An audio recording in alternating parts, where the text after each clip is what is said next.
आज संडे, आज ब्रेकफास्टे स्पेशल तो किछु बनताई है।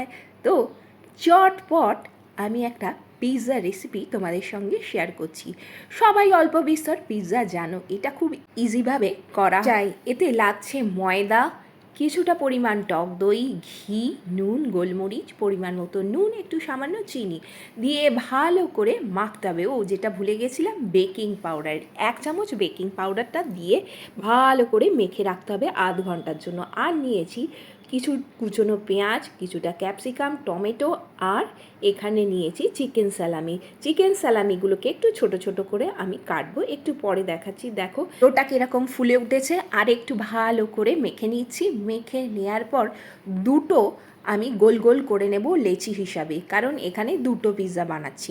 তোমরা চাইলে অনেকগুলো পিৎজা করতে পারো, কারণ এটা আমার ছেলে আর হাজবেন্ডের জন্য বানাচ্ছি, তাই জন্য এখানে আমি দুটো গোল গোল করে নিয়েছি। অবশ্যই একটু বড় সাইজের হবে এটা, যদিও ওই মোটা যে পিৎজাগুলো হয় সেরকম হবে না, আবার থিন ক্রাস্টও হবে না, মিডিয়াম পিৎজার যেরকম হবে বেস সেটাই তোমাদেরকে করে দেখাচ্ছি। এর মধ্যে যেহেতু ইস্ট নেই, এটা কিন্তু হেলদি একটা পিৎজা হয়েছে।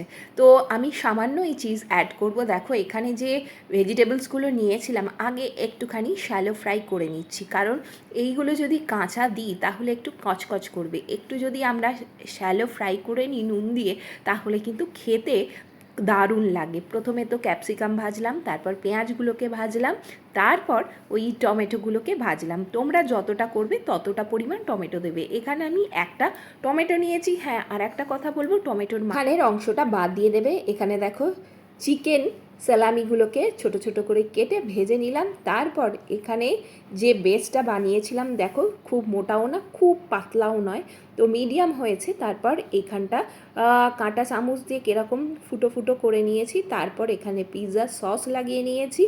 তারপর আমি এর মধ্যে চিজ দিয়েছি। তারপর এর মধ্যে যে টপিংসগুলো রেডি করেছিলাম, টপিংসগুলো কিন্তু দিয়ে তারপর ওর উপর অরিগানো ছড়িয়ে তারপর আমি ননস্টিক প্যানে বসিয়ে দিয়েছি। তোমরা চাইলে মাইক্রোওয়েভেও করতে পারো বা এয়ার ফ্রায়ারেও করতে পারো, কারণ আমার ননস্টিক প্যানের মধ্যে এগুলো ভাজার পর একটু তেল ছিল, তো ওই তেলটাকে কাজে তো লাগাতে হবে, তাই জন্য আমি কিন্তু ওই তেলের মধ্যেই ওই পিৎজাটা বসিয়ে দিয়েছি, কারণ বাইরেটা তাহলে আরও ক্রাঞ্চি হবে, খেতে কিন্তু দারুণ হবে।